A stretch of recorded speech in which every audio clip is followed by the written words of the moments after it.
ಪದಂ ವಂದೇ ಪರಿವ್ರಾಟ್ ಚಕ್ರವರ್ತಿನಂ ಮೂರ್ತಿತ್ವೇ ಪರಿಕಲ್ಪಿತ ಷಡಭೃತೋ ವರ್ತ್ಮ ಪುನರ್ಜನ್ಮನಾಂ ಆತ್ಮೇತ್ಯಾತ್ಮವಿದಾಂ ಕ್ರತಶ್ಚ ಯಡತಾಂ ಭರ್ತಾಮರಜ್ಯೋತಿಷಾಂ ಲೋಕಾನಾಂ ಪ್ರಲಯೋದಯಸ್ಥಿತಿ ವಿಭುಶ್ಚಾನೇಕಧಾ ಯಶ್ರುತೌ ವಾಚಂ ನ ಸದಧಾತನೈಕಕಿರಣಸ್ತ್ರೈಲೋಕ್ಯದೀಪೋ ರವಿಃ ಯಸ್ಯೋದಯೇ ಜಗದಿದಂ ಪ್ರತಿಬೋಧಮೇತಿ ಮಧ್ಯಸ್ಥಿತೋ ಪ್ರಸರತಿ ಪ್ರಕೃತಿಕ್ರಿಯಾಸು ಅಸ್ತಂಗತೋ ಸ್ವಪತಿ ಚೋಚ್ಛ್ವಸಿತೆ ಕವಾತ್ರಂ ಭಾನುಸ್ಸಯೇವ ಜಯತಿ ಪ್ರಕಟಪ್ರಭಾವಃ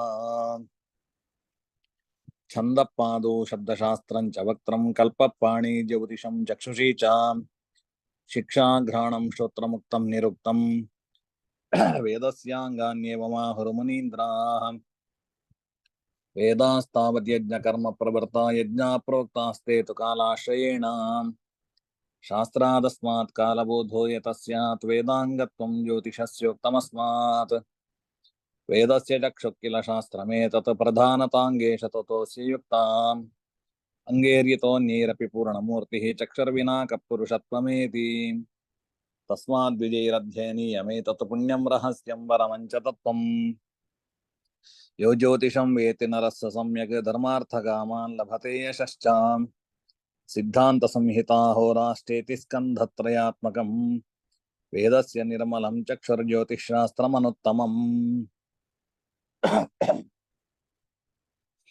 ಜಾತಕಗೋಲ ನಿಮಿತ್ತ ಪ್ರಶ್ನ ಮುಹೂರ್ತಾಖ್ಯ ಗಣಿತ ನಾಮಾನಿ ಅಭಿದದತಿ ಷಡಂಗಾನ್ಯಾಚಾರ್ಯ ಜ್ಯೋತಿಷೇ ಮಹಾಶಾಸ್ತ್ರೇ ಗೋಲೋ ಗಣಿತಂ ಚೇತಿ ದ್ವಿತಯಂ ಖಲು ಗಣಿತ ಸನ್ನಿಧೆ ಸ್ಕಂಧೆ ಹೋರಾ ಸಂಹಿತಯೋರಪಿ ನಿಮಿತ್ತಮನ್ಯತ್ರಯಂ ಚ ಹೋರಾಖ್ಯೆ ಜ್ಯೋತಿಷಾಸ್ತ್ರ ವಿದಗ್ಧೋ ಗಣಿತ ಪಟುರ್ವೃತ್ತವಾಂಶ್ಚ ಸತ್ಯವಚಾಃ ವಿನಯೀ ವೇದಾಧ್ಯಾಯೇ ಗ್ರಹಯಜನ ಪಟುಃ ಭವತು ದೈವಜ್ಞಃ ಪಟುಶ್ಚ ಭವತು ದೈವಜ್ಞಃ ಜ್ಯೋತಿಷಾಸ್ತ್ರ ಫಲಂ ಪುರಾಣ ಗಣಕೈರಾದೇಶ ಇತ್ಯುಚ್ಯತೆ ನೂನಂ ಲಗ್ನಬಲಾಶ್ರಿತ ಪುನರಯಂ ತತ್ ಸ್ಪಷ್ಟ ಖೇಟಾಶ್ರಯಂ ತೇ ಗೋಲಾಶ್ರಯಣೋಂತರೇಣ ಗಣಿತಂ ಗೋಲೋಪಿ ನ ಜ್ಞಾಯತೆ ತಸ್ಮಾದ್ಯೋ ಗಣಿತಂ ನ ವೇತ್ತಿ ಸ ಕಥಂ ಗೋಲಾದಿಕಂ ಜ್ಞಾಸ್ಯತಿ ವಿವಿಧ ಗಣಿತಮುಕ್ತಂ ವ್ಯಕ್ತಮವ್ಯಕ್ತಯುಕ್ತಂ ತದವಗಮನನಿಷ್ಠಃ ಶಬ್ದಶಾಸ್ತ್ರೇ ಪಟಿಷ್ಠಃ ಯದಿ ಭವತಿ ತದೇದಂ ಜ್ಯೋತಿಷಂ ಭೂರಿ ವೇದಂ ಪ್ರಫಟಿತುಮಧಿಕಾರಿ ಸೋನ್ಯಥಾ ನಾಮಧಾರಿ ತಂದ್ರೆ ಸುಪರಿಜ್ಞಾತೆ ಲಗ್ನೆ ಛಾಯಾಂಬುಯಂತ್ರ ಸಂವಿದಿತೆ ಹೋರಾರ್ಥೇ ಚ ಸುರೂಢೇ ನಾದೇಷ್ಟುರ್ಭಾರತೀ ವಂದ್ಯಾ ಅನೇಕ ಹೋರಾ ತತ್ವಜ್ಞಃ ಪಂಚಸಿದ್ಧಾಂತಕೋ ವಿದಃ ಊಹಾಪೋಹ ಪಟಃ ಸಿದ್ಧ ಮಂತ್ರೋ ಜಾನಾತಿ ಜಾತಕಂ ಜಗದಿ ಪ್ರಸಾರಿತಮಿವ ಲಿಖಿತಮಿವ ಮತೋ ನಿಷಿಕ್ತಿಮಮ ಹೃದಯೇ ಶಾಸ್ತ್ರಂ ಯಸ್ಯ ಸಭಗಣಂ ನಾದೇಶ ನಿಷ್ಫಲಾಸ್ತಸ್ಯ ದೈವಂ ಪುರಾಕೃತಂ ಕರ್ಮ ಭವೇದುತ್ಸಾಹ ಐಹಿಕಂ ಇಹ ಜನ್ಮನಿ ತತ್ವಾಕಂ ಯೋ ಜಾನಾತಿ ಸ ದೈವವಿತ್ ಉತ್ಥಾಯೋಷಸಿ ದೇವತಾಂ ಹೃದಿ ನಿಜಾಂ ಧ್ಯಾತ್ವಾ ವಪಶ್ಯೋಧನಂ ಕೃತ್ವಾ ಸ್ನಾನ ಪರಸ್ಸರಂ ಸಲಿಲ ವಿಕ್ಷೇಪಾದಿ ಕರ್ಮಾಖಿಲಂ ಕರ್ತ್ವಾ ಮಂತ್ರ ಜಪಾದಿಕಂ ಚ ವಿಧಿವತ್ ಪಂಚಾಂಗ ವೀಕ್ಷಾಂ ತಥಾ ಕೇಟಾನಾಂಗಣನಂ ಚ ದೈವ ವಿದಥ ಸ್ವಸ್ಥಾಂತರಾತ್ಮ ಭವೇತ್ ಆಲೋಕೆ ಖಲು ಯಸ್ಯ ಕಸ್ಯಚಿದಸಾವಾಯಾತಿ ಯತ್ಕಿಂಚನ ಪ್ರಷ್ಟುಂ ಮಾಂ ಪ್ರತಿ ನೂನಮಿತ್ಯವಹಿತಸ್ತನ್ಯಸ್ತದೃಷ್ಟಿರ್ದೃಢಂ ತಚ್ಚೇಷ್ಟಾದಿಕಮಾಕಲಯ್ಯ ಸಕಲಂ ತತ್ಕಾಲಜಾತಂ ಪುನಃ ಜಾನೀಯಾತ್ ಸನ್ನಿಮಿತ್ತಮಪಿ ಚ ಶ್ವಾಸಸ್ಥಿತಿಂ ಚಾತ್ಮನಃ ಲೋಕಾನಾಮಂತಕೃತ್ಕಾಲಃ ಕಾಲೋನ್ಯಕಲನಾತ್ಮಕಃ ಸದ್ವಿಧಾ ಸ್ಥೂಲ ಸೂಕ್ಷ್ಮತ್ವಾತ್ ಮೂರ್ತಶ್ಚಾಮೂರ್ತ ಉಚ್ಯತೆ ಪ್ರಾಣಾದಿಕ್ಕಚಿತೋ ಮೂರ್ತಸ್ಫುಟಾದ್ಯೋ ಮೂರ್ತಸಂಜ್ಞಕಃ ಷಡ್ಭಿಃ ಪ್ರಾಣಿರ್ವಿನಾಡಿ ಸ್ಯಾತ್ ಷಷ್ಟ್ಯಾ ನಾಡಿಕಾ ಸ್ಮೃತಾ ನಾಡಿ ಷಷ್ಟ್ಯಾ ತು ನಕ್ಷತ್ರಂ ಅಹೋರಾತ್ರಂ ಪ್ರಕೀರ್ತಿತಂ. ಇಲ್ಲಿವರೆಗೆ ನಮಗೆ ಪಾಠ ನೋಡಿದ್ದೇವೆ ನಾವು. ಮುಂದಿನ ಶ್ಲೋಕ ನಮಗೆ ಮುಂದೆ ಕೂಡ ಇನ್ನೊಂದು ಸ್ವರೂಪದಲ್ಲಿ ಅಮರಸಿಂಹ, ನಮಗೆ ಅಮರಕೋಶ ಅಂತ ಹೇಳುವಂಥದ್ದು ಪ್ರಸಿದ್ಧ. ಸಾಮಾನ್ಯ ಸಂಸ್ಕೃತ ಅಭ್ಯಾಸ, ಸಂಸ್ಕೃತದ ಬಗ್ಗೆ ತಿಳುವಳಿಕೆ ಬೇಕಾದ್ರೆ ಆ ಅಮರಕೋಶದ ಉಪಯೋಗ ಅತ್ಯಂತ ಇರತಕ್ಕಂಥದ್ದು. ಅದರಿಂದಾಗಿ ಅಮರಕೋಶ ಕಲಿಯದೆ ನಾವು ಸಂಸ್ಕೃತದ ಅಧ್ಯಯನ ಮಾಡಲಿಕ್ಕೆ ಸಾಧ್ಯ ಇಲ್ಲ. ಸಾಮಾನ್ಯ ಸಂಸ್ಕೃತ ಎಲ್ಲ ಗುರುಕುಲಗಳಲ್ಲಿ ಕೂಡ ಮೊದಲ ವರ್ಷವೇ ಅಮರಕೋಶದ ಪಾಠ ಪ್ರಾರಂಭ ಆಗ್ತದೆ. ಅದರಲ್ಲಿ ಕಾಲದ ಬಗ್ಗೆ ಹೇಳಬೇಕಾದ್ರೆ ಕಾಲದ ಸ್ವರೂಪವನ್ನು ಈ ರೀತಿಯಲ್ಲಿ ಹೇಳಿದ್ದಾರೆ. ಅದರಲ್ಲಿ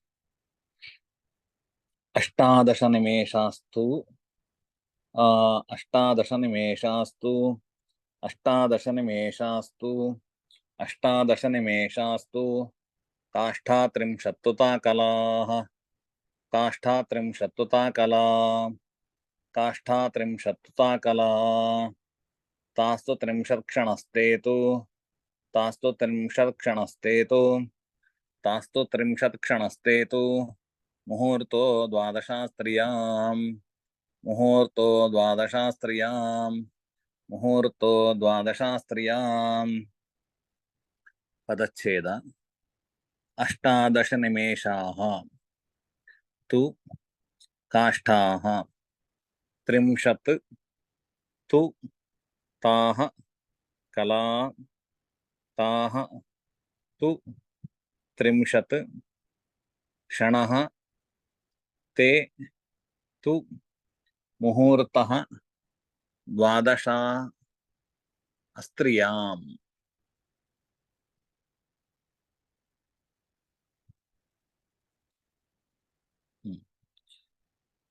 ಇದರ ವಿವರಣೆ ಹೀಗೆ.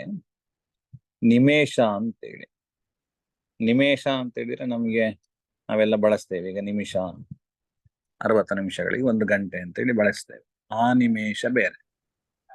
ನಿಮೇಷ ಅಂತೇಳಿ ಹೇಳಿದ್ರೆ ನಮಗೆ ಸತ್ಯನಾರಾಯಣ ಪೂಜೆ ಮಾಡುವವರಿಗೆ ಗೊತ್ತಿರ್ತದೆ. ನೈಮಿಷಾರಣ್ಯ ಅಂತೇಳಿ ಅಲ್ಲಿ ಶುರುವಾಗ್ತದೆ. ಆ ನಿಮಿಷ ಮಾತ್ರದಲ್ಲಿ ಭಗವಂತ ಸೃಷ್ಟಿ ಮಾಡಿದ್ರೆ ಕಣ್ಣಿನ ರೆಪ್ಪೆಗಳು 2 ಸಂಯೋಗ ಹೊಂದುವ ಕಾಲಕ್ಕೆ ನಿಮೇಷ ಅಂತೇಳಿ ಹೆಸರಿರತಕ್ಕಂಥ. ಅಂದ್ರೆ ಕಣ್ಣಿನ 2 ರೆಪ್ಪೆಗಳೆರಡು ಸಂಯೋಗ ಹೊಂದುವ ಕಾಲದಲ್ಲಿ ಇಡೀ ಅರಣ್ಯವನ್ನು ಸೃಷ್ಟಿ ಮಾಡಿದ್ರಿಂದಾಗಿ ಅದಕ್ಕೆ ನೈಮಿಷಾರಣ್ಯ ಅಥವಾ ನಿಮಿಷ ಅಂತ ಹೇಳ್ತಕ್ಕಂಥ ಒಬ್ಬ ನಿಮಿಷ ಅಂತ ಹೇಳ್ತಕ್ಕಂಥ ರಾಕ್ಷಸನನ್ನು ಸಂಹಾರ ಮಾಡಿದೆ. ಹೀಗೆ ಅನೇಕ ಕಾರಣಗಳಿಂದಾಗಿ ನೈಮಿಷಾರಣ್ಯ ಅಂತ ಅದಕ್ಕೆ ಹೆಸರು ಬಂದಿದೆ. ಮತ್ತೆ ಭಗವಂತನ ಚಕ್ರ ಬಿದ್ದ ಜಾಗೆಯೂ ಕೂಡ ಹೌದು. ಸುದರ್ಶನ ಚಕ್ರ ಬಿದ್ದು ಭೂಮಿಯಲ್ಲಿ ಬಿದ್ದ ಅತಿ ಪವಿತ್ರವಾಗಿರ್ತಕ್ಕಂತಹ ಸ್ಥಳ ಅಂತೇಳಿ ಅದನ್ನು ಗುರುತಿಸ್ತಾರೆ. ಅದರಿಂದಾಗಿ ನೈಮಿಷಾರಣ್ಯ ಅಂತ ಅದಕ್ಕೆ ಹೆಸರಿದೆ. ವಿಶ್ವನಾಥ ಜೋಶಿ ಅವರು ಮ್ಯೂಟ್ ಮಾಡಿಕೊಳ್ಳಿ. ಹೀಗೆ ಕಣ್ಣಿನ 2 ರೆಪ್ಪೆಗಳು ಸಂಯೋಗ ಹೊಂದುವ ಕಾಲಕ್ಕೆ ನಿಮೇಷ ಅಂತೇಳಿ ಕರೀತಾರೆ. ಇಂತಹ 18 ನಿಮೇಷಗಳು ಸೇರಿದ್ರೆ ಅದಕ್ಕೆ ಏನು ಹೆಸರು ಅಂತೇಳಿ ಹೇಳಿದ್ರೆ ಕಾಷ್ಠ ಎಂಬುದಾಗಿ ಹೆಸರು. ಅಂತಹ 30 ಕಾಷ್ಠಗಳು ಸೇರಿದ್ರೆ ಅದಕ್ಕೆ ಒಂದು ಕಲೆ ಅಂತೇಳಿ ಕರೀತಾರೆ. ಕಲಾ ತ್ರಿಂಶತ್ತು ತಾ ಕಲಾಹ ಕಲಾಹ. ಅದರಿಂದಾಗಿ 30 ಕಲೆಗಳು ಅಂತೇಳಿ 30 ಕಾಷ್ಠಗಳು ಸೇರಿದ್ರೆ ಒಂದು ಕಲಾ ಅಂತೇಳಿ ಆಗ್ತದೆ. ತಾಸ್ತು ತ್ರಿಂಶತ್ ಕ್ಷಣಸ್ತೇತು. ತಾಹ ಅಂತಹ ಕಲೆಗಳು 30 ಆದ್ರೆ ಅದಕ್ಕೆ ಕ್ಷಣ ಅಂತೇಳಿ ಕರೀತೇವೆ. ಅಂತಹ ಕ್ಷಣಗಳು 12 ತೇತು ದ್ವಾದಶ 12 ಕ್ಷಣಗಳು ಸೇರಿದ್ರೆ ಅದಕ್ಕೆ ಮುಹೂರ್ತ ಅಂತೇಳಿ ಕರೀತೇವೆ. ಅಂದ್ರೆ 12 ಕ್ಷಣಗಳು ಸೇರಿದ್ರೆ ಮುಹೂರ್ತ. ಒಂದು ಕ್ಷಣ ಅಂತೇಳಿ ಆಗ್ಬೇಕಾಗಿದ್ರೆ 30 ಕಲೆಗಳು ಬೇಕು. ಒಂದು ಕಲೆ ಅಂತೇಳಿ ಆಗ್ಬೇಕಾದ್ರೆ 30 ಕಾಷ್ಠ. 18 ನಿಮೇಷಗಳಿಗೆ ಒಂದು ಕಾಷ್ಠ. ಹೀಗೆ ಮುಹೂರ್ತದವರೆಗೆ ತಿಳ್ಕೊಳ್ಬಹುದು ನಾವು. ಇನ್ನು ಮುಹೂರ್ತ ಅಂತ ಹೇಳಿದ್ರೆ ಎಷ್ಟು ಅಂತೇಳಿ ಹೇಳಿದ್ರೆ ಅದನ್ನ ಮುಹೂರ್ತ ಘಟಿಕ ದ್ವಯಂ ಅಂತೇಳಿ ಪ್ರಸಿದ್ಧ. ಹಿಂದೆ ಹೇಳಿದ ಶ್ಲೋಕಕ್ಕೆ ಈಗ ಹೇಳಿದ ಶ್ಲೋಕಕ್ಕೂ ಲಿಂಕ್ ಇದೆ. ಅಂದ್ರೆ ಹಿಂದೆ ಗಳಿಗೆ ಏನು ಅಂತ ನಮಗೆ ಗೊತ್ತಾಗಿದೆ. ಈಗ 60 ವಿಗಳಿಗೆಗಳು 1 ಗಳಿಗೆ. ಅಂತಹ 2 ಗಳಿಗೆಗಳು ಸೇರಿದ್ರೇನೆ ಅದನ್ನು ಮುಹೂರ್ತ ಅಂತ ಕರೀತೇವೆ ನಾವು. ಸಾಮಾನ್ಯ ಎಲ್ಲ ಮದುವೆಯಲ್ಲಿ ಅಥವಾ ಎಲ್ಲದರಲ್ಲಿಯೂ ಮುಹೂರ್ತಗಳನ್ನು ಕೊಡ್ತೇವೆ. ಆ ಮುಹೂರ್ತದ ಸಮಯ ಎಷ್ಟಿರ್ತದೆ ಅಂತ ಹೇಳಿದ್ರೆ ಪಂಚಾಂಗದಲ್ಲಿ 10 ಗಂಟೆ 18 ನಿಮಿಷ ಅಥವಾ ಹೀಗೆ ಬರೆದಿರ್ತಾರೆ. ಆದ್ರೆ ಸಾಮಾನ್ಯ ಒಂದು ಮುಹೂರ್ತ 2 ಗಂಟೆಗಳ ಕಾಲ 48 ನಿಮಿಷಗಳ ಕಾಲ ಇರ್ತದೆ. ಅಲ್ಲಿ ಹೇರಿರ್ತಂತ ಲಗ್ನಗಳು ಅದು 2 ಗಂಟೆಗಳ ಕಾಲ ಇರ್ತದೆ ಸಾಮಾನ್ಯ. ಅದರಲ್ಲಿ ಮುಹೂರ್ತ ಅಂತ ಹೇಳುವಂತದ್ದು 2 ಗಳಿಗೆಗಳು, ಅಂದ್ರೆ 48 ನಿಮಿಷಗಳಿಗೆ ಒಂದು ಮುಹೂರ್ತ ಅಂತೇಳಿ. ಅದು ದಿನದಲ್ಲಿ 15 ಮುಹೂರ್ತಗಳು, ಹಗಲಿನಲ್ಲಿ, ರಾತ್ರಿಯಲ್ಲಿ 15 ಮುಹೂರ್ತಗಳು, ಒಟ್ಟು 30 ಮುಹೂರ್ತಗಳು ಒಂದು ದಿವಸಕ್ಕೆ 60 ಗಳಿಗೆಗಳು. ಅದರಿಂದಾಗಿ ಒಂದು ಮುಹೂರ್ತ 2 ಗಳಿಗೆ ಅಂತ ಆದ್ರೆ ಒಂದು ದಿವಸಕ್ಕೆ 30 ಮುಹೂರ್ತಗಳು ಇರ್ತದೆ. ಅದರಲ್ಲಿ ಬ್ರಹ್ಮ ದೇವತಾಕವಾದ ಮುಹೂರ್ತವನ್ನೇ ಬ್ರಾಹ್ಮಿ ಮುಹೂರ್ತ ಅಂತ ನಾವು ಕರೆಯುತ್ತೇವೆ. ಸಾಮಾನ್ಯ ಕೊನೆಯಕ್ಕಿಂತ ಹಿಂದಿನ ಮುಹೂರ್ತ ಏನಿದೆ ಅದನ್ನೇ ಬ್ರಾಹ್ಮಿ ಮುಹೂರ್ತ ಅಂತ ಕರೆಯುತ್ತೇವೆ. ಸೂರ್ಯೋದಯಕ್ಕಿಂತ ಹಿಂದಿನ ಮುಹೂರ್ತ ಅದು, ಅದಕ್ಕಿಂತ ಹಿಂದಿನದ್ದಲ್ಲ, ಅದಕ್ಕಿಂತ ಹಿಂದಿನದ್ದು ಮುಹೂರ್ತ ಅದು ಬ್ರಾಹ್ಮಿ ಮುಹೂರ್ತ. ಬ್ರಹ್ಮ ದೇವತಾ, ಅದು ಯಾರ್ಯಾರು ದೇವತೆಗಳು ಅಂತ ಮುಂದಕ್ಕೆ ಬರ್ತದೆ ನಮಗೆ, ಆಗ ಅದರ ಬಗ್ಗೆ ನೋಡುವ. 30 ಮುಹೂರ್ತಗಳ ಬಗ್ಗೆಯೂ ಕೂಡ ಇಲ್ಲಿ ವಿವರಣೆ ಕೊಡ್ತಾರೆ, ಜ್ಯೋತಿಷ ಸೋಪಾನದಲ್ಲಿ ಬರ್ತದೆ. ಅಂತೂ ಈಗೇನು ಗೊತ್ತಾಗ್ತದೆ ಅಂತ ಹೇಳಿದ್ರೆ, ನಮಗೆ ನಿಮೇಷ ಅಂತೇಳಿ ಹೇಳಿದ್ರೆ ಕಣ್ಣಿನ ರೆಪ್ಪೆಗಳೆರಡು ಸಂಯೋಗ ಹೊಂದುವಂತ ಕಾಲಕ್ಕೆ ನಿಮೇಷ ಅಂತೇಳಿ ಹೆಸರು. ಅಂತಹ 18 ನಿಮೇಷಗಳು ಸೇರಿದ್ರೆ ನಮಗೆ ಒಂದು ಕಾಷ್ಠ ಅಂತೇಳಿ ಆಗ್ತದೆ. ಅಂತಹ 30 ಕಾಷ್ಠಗಳು ಸೇರಿದ್ರೆ ಒಂದು ಕಲೆ. ಅಂತಹ 30 ಕಲೆಗಳು ಸೇರಿದ್ರೆ ಒಂದು ಕ್ಷಣ ಅಂತೇಳಿ ಆಗ್ತದೆ. ಅಂತಹ 12 ಕ್ಷಣಗಳು ಸೇರಿದ್ರೆ ಒಂದು ಮುಹೂರ್ತ ಅಂತ ಆಗ್ತದೆ. ಅರ್ಥಾತ್ ನಮಗೆ ವಿಗಳಿಗೆ ಈಗ 2 ಗಳಿಗೆಗಳಿಗೆ ಒಂದು ಮುಹೂರ್ತ ಅಂತೇಳಿ ಆದ್ರೆ ಸಾಮಾನ್ಯ ಒಂದು ಗಳಿಗೆಯಲ್ಲಿ 6 ಕ್ಷಣಗಳು ಇರ್ತದೆ ಅಂತೇಳಿ ತಿಳ್ಕೊಳ್ಬಹುದು. 6 ಕ್ಷಣಗಳಾಗ್ಬೇಕಾಗಿದ್ರೆ ನಮಗೆ ಸಾಮಾನ್ಯ ಒಂದು ಕ್ಷಣ ಅಂತ ಹೇಳಿದ್ರೆ 4 ನಿಮಿಷಗಳ ಕಾಲ ಅಂತೇಳಿ ತಿಳ್ಕೊಳ್ಬಹುದು. ಒಂದು ಕ್ಷಣ ಅಂತ ಹೇಳಿದ್ರೆ 4 ನಿಮಿಷ, ಆ ಕಾರಲ್ಲಿ 24 ಆಗ್ತದೆ. ಅದರಿಂದಾಗಿ 24 ನಿಮಿಷಗಳಿಗೆ ಒಂದು ಗಳಿಗೆ ಆದ್ರಿಂದಾಗಿ ಈ ರೀತಿಯಲ್ಲಿ ನಾವು ಲೆಕ್ಕ ತಿಳ್ಕೊಳ್ಬಹುದು. ಸರಿ, ಇಲ್ಲಿ ಅಸ್ತ್ರಿಯ ಅಂತ ಹೇಳುವಂತ ಶಬ್ದ ಇದೆ. ದ್ವಾದಶಾಸ್ತ್ರೀಯ ಅಂತೇಳಿ, ಅಸ್ತ್ರೀಯ ಅಂತೇಳಿ ಹೇಳಿದ್ರೆ ಮುಹೂರ್ತ ಎಂಬತಕ್ಕಂತಹ ಶಬ್ದ ಸ್ತ್ರೀಲಿಂಗದಲ್ಲಿ ಇಲ್ಲ ಅಂತ ಹೇಳುವಂತದ್ದನ್ನ ತಿಳಿಸಿಕೊಡ್ತದೆ. ಅದು ಮುಹೂರ್ತ ಹೇಳ್ಬೋದು, ಸರಿ, ಪುಲ್ಲಿಂಗ ಶಬ್ದ ಅದು ಮುಹೂರ್ತ ಅದು ಸ್ತ್ರೀಲಿಂಗ ಶಬ್ದ, ಆದ್ರೆ ಸ್ತ್ರೀಲಿಂಗದಲ್ಲಿ ಮುಹೂರ್ತ ಶಬ್ದ ಇಲ್ಲ. ಅದರಿಂದಾಗಿ ಮುಹೂರ್ತ ಅಂತೇಳಿ ಶಬ್ದವನ್ನು ಯಾರಾದ್ರೂ ಹೇಳಿದ್ರೆ ಅದು ತಪ್ಪಾಗ್ತದೆ. ಮುಹೂರ್ತಂ ಇದು ನಪುಂಸಕಲಿಂಗ ಶಬ್ದ, ಇದು ಇದೆ. ಅದರಿಂದಾಗಿ ಒಂದು ಮುಹೂರ್ತಂ ಅಂತೇಳಿ ಹೇಳಬೇಕು, ಇಲ್ಲ ಇದ್ರೆ ಮುಹೂರ್ತ ಅಂತೇಳಿ ಹೇಳಬೇಕು. ಸ್ತ್ರೀಲಿಂಗದಲ್ಲಿ ಮುಹೂರ್ತ ಶಬ್ದ ಇಲ್ಲ. ಮುಹೂರ್ತ ಅಂತ ಯಾವತ್ತೂ ಕೂಡ ವ್ಯವಹಾರ ಮಾಡಬಾರ್ದು ಅಂತೇಳಿ ಅದರ ಅರ್ಥ. ತೇತು 30 ಹೋರಾತ್ರ ಪಕ್ಷಸ್ತೆ ದಶಪಂಚಚ ಪಕ್ಷೌ ಪೂರ್ವಾಪರೌ ಶುಕ್ಲ ಕೃಷ್ಣೌ ಮಾಸಸ್ತುತಾವುಭೌ. 3 ಸಲ ಹೇಳುವ. ತೇತು 30 ಹೋರಾತ್ರ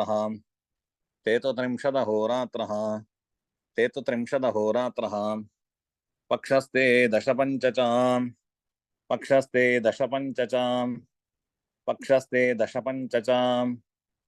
ಪಕ್ಷೌ ಪೂರ್ವಾಪರೌ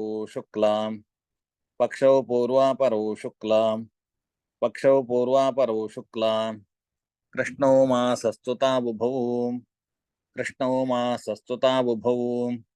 ಕೃಷ್ಣೌ ಮಾಸಸ್ತುತಾವುಭೌ. ಇದರ ಪದಚ್ಛೇದ ನೋಡುವ. ತೇ ತು 30 ಅಹೋರಾತ್ರ ಪಕ್ಷಃ ತೇ ದಶ ಪಂಚ ಚ ಪಕ್ಷೌ ಪೂರ್ವಾಪರೌ ಶುಕ್ಲ ಕೃಷ್ಣೌ, ಒಂದೇ ಶಬ್ದ, ಶುಕ್ಲ ಕೃಷ್ಣೌ ಮಾಸಃ ತು ತೌ ಉಭೌ. ಇದರ ಅರ್ಥ ತೇತು 30 ಅಹೋರಾತ್ರ. ತೇ ಅಂತೇಳಿ ಹೇಳಿದ್ರೆ ಹಿಂದೆ ಹೇಳಿದ್ದಕ್ಕೆ ಅನ್ವಯ, ಮುಹೂರ್ತ ಅಂತೇಳಿ.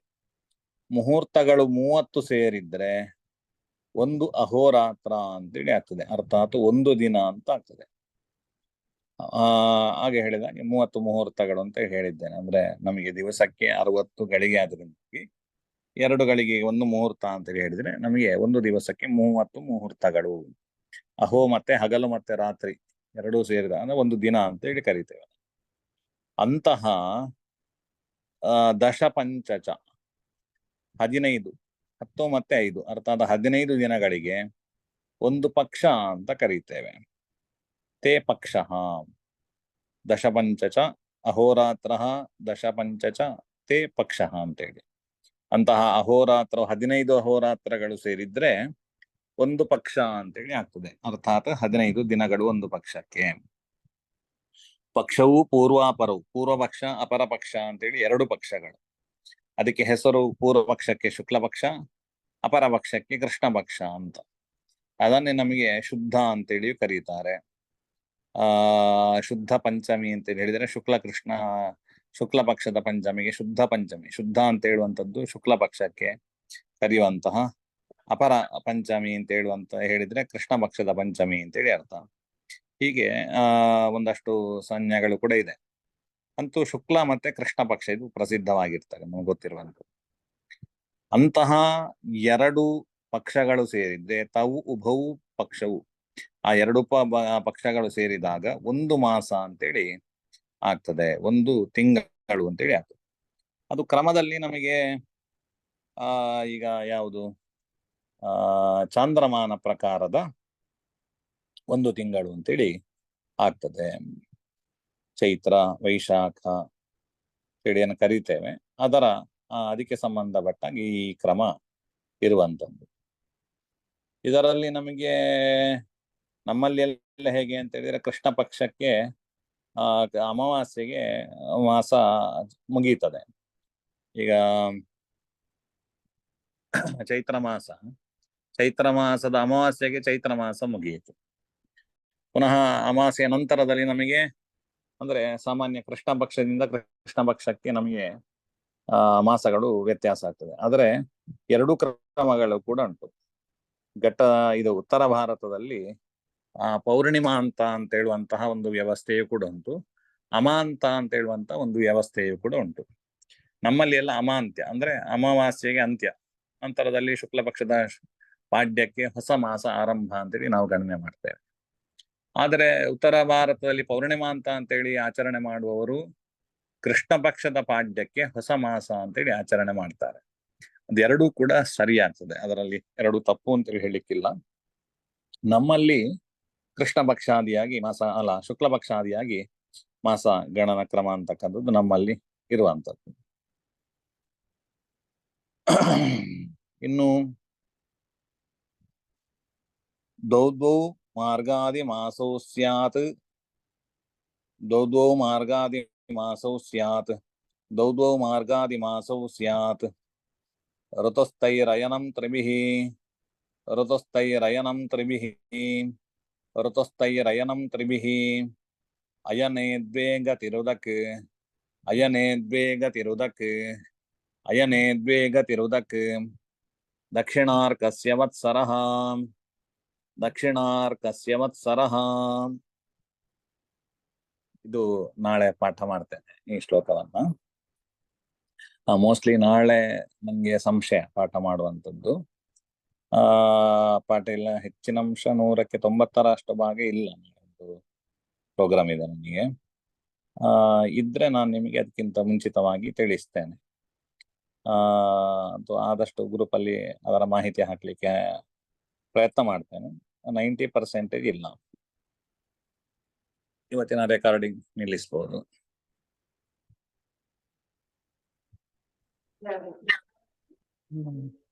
ಗುರುಗಳೇ